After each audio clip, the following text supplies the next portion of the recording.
በሥጋሽም ድንግል ነሽ። አሸናፊ እግዚአብሔር የቅዱሳኑ ወዳጆች የመስቀሉ አማኞች ክቡራን አዛውንት አባቶቻችን፣ ክቡራን አዛውንት እናቶቻችን፣ ወንድሞቻችን፣ እህቶቻችን ሕፃናቶችንም ጨምሮ በሰበሰበን በወደደን በፈቀረን በኢየሱስ ክርስቶስ ፍጹም ሰላም እንደምን ዋላችሁ?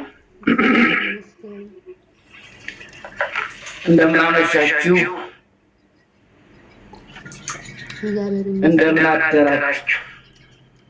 በየሰዓት አቆጣጠራችሁ ልዑልና ቅዱሱ ጌታ እግዚአብሔር ይመስገን።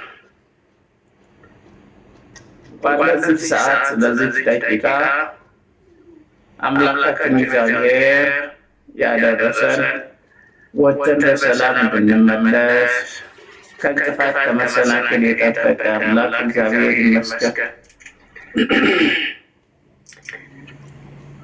ጠባቂያችን ስለሆነ ማለት ነው። ብዙ ጊዜ እኛ በራሳችን የምንሄድ ይመስለናል፣ ነገር ግን ጠባቂያችን እግዚአብሔር ነው። ወጥተን ሰላም እንድንገባ እንድንመለስ ወደ ባታችን ማለት ነው፣ ወደ አሰብንበት በሰላም ደርሰን እንድንመለስ ከፊት የሚቀድመው እግዚአብሔር ነው፣ አባታችን ስለሆነ ማለት ነው። ስለዚህ ከአጠገባችን ቢርቅ እንኳን ርቆ አጠገባችንም ሆኖ እኛ ወደ እሱ መቅረብ አቅቶናል፣ ተስኖናል። ጠላትም እያደባ ቢጨብጠን አሰፍስፎን ያለው።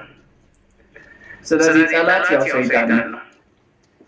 አይምሮ ውስጥ ሲገባ ከባድ ነው። ልብ ውስጥ ሲገባ ከባድ ነው። ብዙ ጊዜ ልብ ውስጥ እንላለን። ልቡን ከተቆጣጠረ አንድ ሰውን ስለዚህ የሚያምነው ሰው እንዳያምን ያደርገዋል።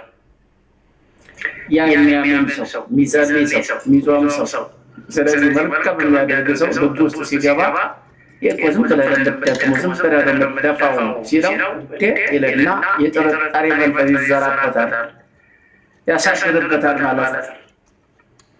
እና አይምሮንስ ይቆጣጠሯል። ከዚያ ማስጨነቅ ነው። ስለዚህ ማወቅ ነው፣ ግራ ማጋባት ነው። የራስ ምታት ራሱ እንዳለ ነው። ሰይጣን ግን ሲገባ ማስጨነቅ ነው። ስለዚህ ያልሆነውን የሆነውን እያሰብን እንድንጨነቅ ያደርገናል ማለት ነው። ሁለት ነገር ከተቆጣጠረ ሰይጣን ያው እጅ ወደ ላይ ነው። አንድ ወታደር ያው ስለዚህ ከተማረከ ያው እጅ ወደ ላይ ነው። አይታይም፣ ይቱ ላይ አይታይም። እንግዲህ ከዚህ በላይ ይላል እና በጠላት ከተማረክን ከያዘን ያው ከዛ በኋላ ለቀቀኝ ትግል በየገዳማቱ በየጸበራቱ ብቻ እንዳይገባ በር መዝጋት የኛ ፋንታ ነው። በር አለመክፈት ነው። ለሰይጣን በር የምንከፍትለት ከሆነ ከገባ ስራውን የሚሰራ እሱ ነው። ስራ የሚሰራው ደግሞ መልካም ስራ አይደለም፣ በጎ ነገር አይደለም፣ መልካም ነገር አይደለም። ስለዚህ የማይረቡ ነገሮችን እንድንሰራ ያደርገናል። በማይረቡ መንገዶች እንድንሄድ ያደርገናል። በማይመቹ መንገዶች እንድንሄድ የማይረቡ ነገሮችን እንድንመለከት አንድም እንድንጠመድ እዚያ ላይ ያደርገናል። ስራው ይሄ ነው እንጂ ሌላ አይደለም። እኛን ከእግዚአብሔር ጋር ማራቅ እንጂ ወደ እግዚአብሔር እንድንቀርብ አይፈልግም። ለዚህ ነው ግራ የሚያጋባንና የሚያውከን ተስፋ የሚያስቆርጠን ተስፋ ስም የሚያደርገን ብዙ ጊዜ ለዚህ ነው። ግን እኛ እግዚአብሔር ይዘን እግዚአብሔር ከእኛ ጋር ሆኖ እጁ ተዘርግቶ ወደ እሱ መቅረብ ያቃተን እኛ፣ የደከምነው እኛ፣ የዛልነው እኛ። ስለዚህ ድክመቱ እኛ ጋር ያለው ማለት ነው። ለምነው ይሰጣችኋል፣ አንኳኩ ይከፈትላችኋል፣ ፈልጉ ታገኛላችሁ እያለ ቃሉ ተቀምጧል። ለሚለምን ሁሉ ያው የሰው ልጅ አሁን ምሳሌ በራሴ ልውሰድ። አሁን እንደዚህ ለብሼ መስቀል ይዤ እንደዚህ ቆኜ ስታዩኝ ደህና ልመስል እችላለሁ። ነገር ግን ውስጤን ማን ነው የሚያውቀው? እግዚአብሔር ነው። እርቦኝ አሁን እፍረት ይዞኝ ዝም ብዬ አሁን ብናገር ዝም ብዬ እንዲህ ነገር ምንም ልታደርጉልኝ አትችሉም። ነገር ግን እርቦኛል፣ እስኪ የሚበላ ብሉኝ፣ የሚጠጣ ጠጡኝ ብላችሁ እግዚአብሔርን የምትፈሩ ከሆነ ልትሰጡ ትችላላችሁ። ፈሪሃ እግዚአብሔር በውስጣችሁ ካደረ ማለት ነው። በራሴ የምመስለው ሰው ሌላ ቦታ መሄድ ያስፈልገው። ስለዚህ ከራሱ መመሰል ይችላል እና የተራቡት ነዳያኖችን ስንመለከት ካለመኑ ዝም ብለው ቁጭ ካሉ ዝም ብለን የምናልፈው አይደል?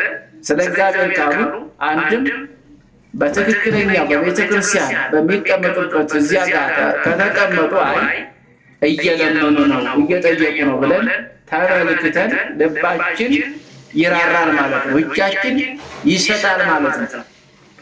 ስለዚህ ፊቱን አዙሮ ሲቆም እርቦት ፊቱን አዙሮ ቢቆም እንሰጠዋለን አንሰጥም?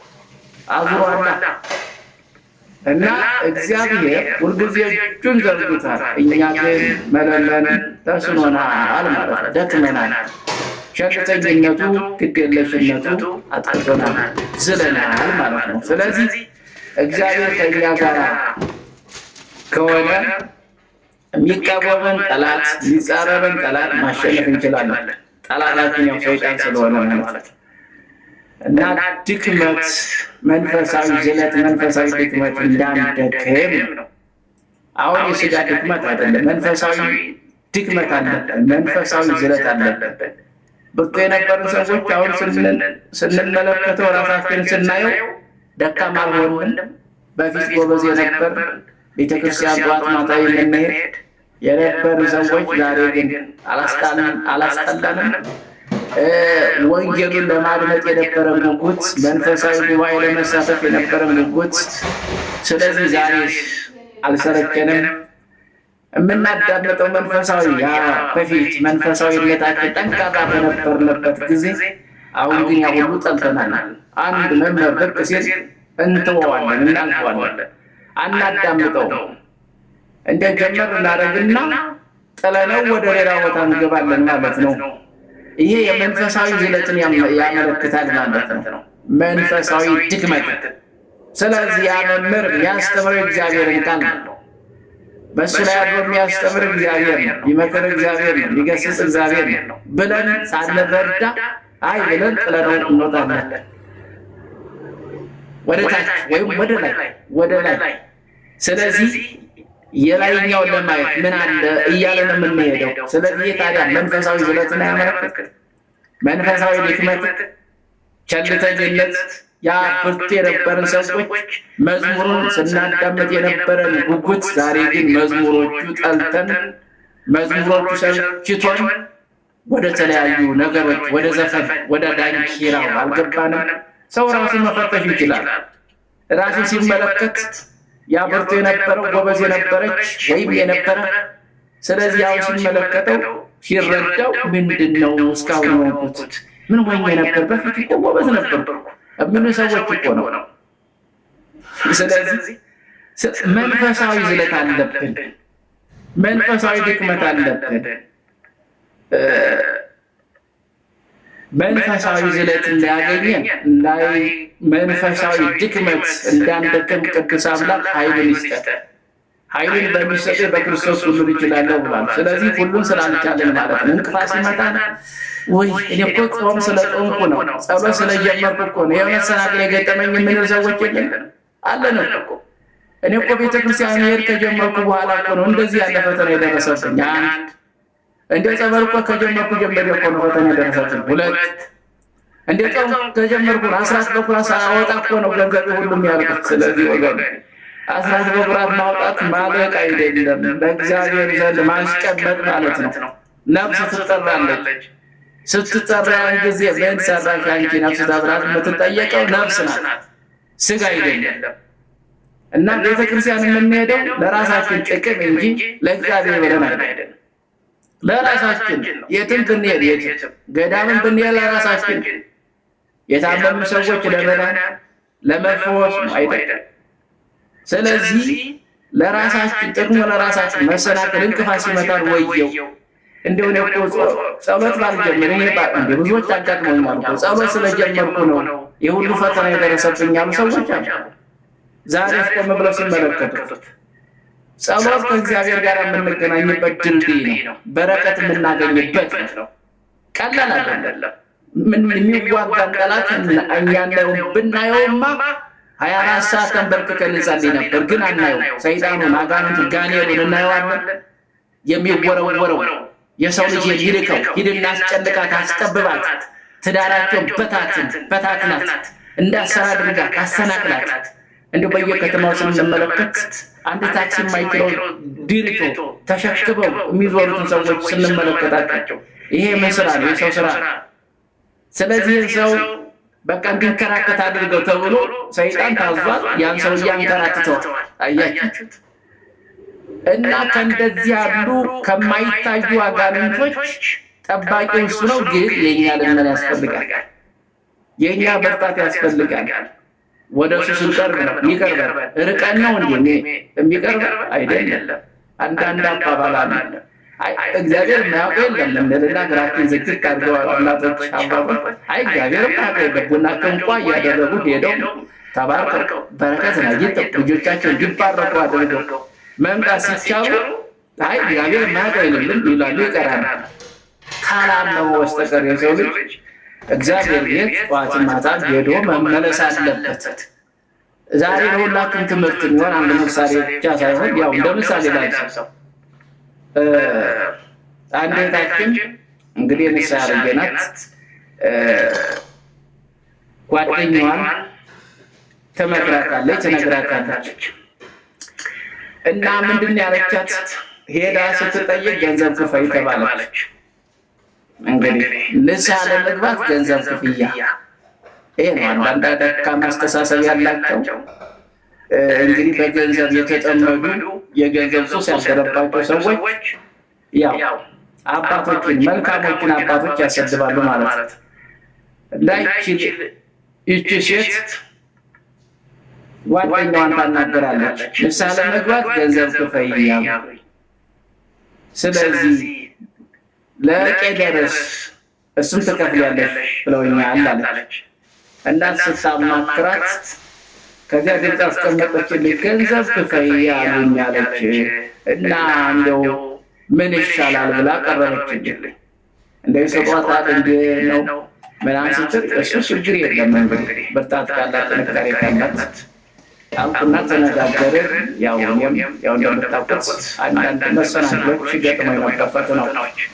እነዚያን ፈተናዎች በእግዚአብሔር ፈቃድ በእመቤታችን በድንግል ማርያም ጸሎት ምልጃ በጻድቁ በቅዱሳን አባቶቻችን እንግዲህ ቅዱሳንን መጥራት ያው ብዙ ጊዜ ያው እያንዳንዳቸውን የቅዱሳን ዝክር እንዘክራለን። ግን ጠበቅ አድርጌ ያዝኩት ያውን አረገ ገብረ ክርስቶስ ነው እና ችግር የለም ብዬ በዚህ ተነጋግረን ያው እንትን ሳለ ቀርቼ ዛሬ ግን የካ ሚካኤል ደጅ እንግዲህ ከለቡ እንግዲህ እሷ መምጣት ስትችል እኔ ግን ወደዚህ ያጣያችሁ እንግዲህ ይሄ ትትናና ያመለክታል። አይኔ መምጣት ይችል ነበር አለች። ችግር የለም እንግዲህ እንዲህ ተብለሽ የለም። እንደዚህ ያሉ ሰዎች ከቤተ ክርስቲያን ይርቃሉ፣ ከሃይማኖት ይወጣሉ። ደካማ አስተሳሰብ ስለሚገጥማቸው ማለት ነው። በመንፈሳዊ ዝሮች የዛሉ ይሆናሉ፣ ይደክማሉ። ከዚያ በኋላ መንገድ ይስታሉ። ከዚያ በኋላ ምን እንደሚሉት አይነሱ እኮ እንዲህ ነው የሚጠይቁት፣ እንዲህ ነው የሚሉት ስለሚሉት ይሄ ነው የሚባለው ነገር እንደዚህ ነው። ግን የትክክል አካሄድ አይደለም እና የዓለም ንጉሥ ስለዚህ ወዴት ነው ሄደው? ወደ አጥማቂው ነው እና ማለት ይችላል አይደል? ነገር ግን ትምህርት እንዲሆን ነው ያነሳሁት፣ ምሳሌ እንዲሆን ነው። አንዳንድ ደግሞ ምን ይላሉ? ባልሽ ከሌለ ባሌ ወደ ስራ ሄደ፣ ባልሽ ከሌለማ እንግዲህ እዚያው መጥቼ ያው ንስሐ እሰጣለሁ፣ ጸሎት ማድረጋለሁ ይላል። ያ ትክክል አካሄድ አይደለም። ይህ ጥሩ አካሄድ አይደለም። ለምን ባል መኖር አለበት የለበትም? አለበት። ባልም ልጆቹም ካሉ ከዚያ በኋላ ጸሎት አደርጋለሁ ሄዶ ጸሎት ማድረግ ይችላል። ከዚያስ አይ ይህ አይቻልም፣ በዚህ ተሰዳድረው ተነጋግረው ወጥተዋል ማለት እንደዚህ ያለ አካሄድ ትክክል አይደለም። ንስሐ በገንዘብ አይደለም። ይሄ ትምህርት እየሰበኩ ሳይሆን ምክርና ተግሳጽ እየሰጠሁ። ስለዚህ በዚህ መንገድ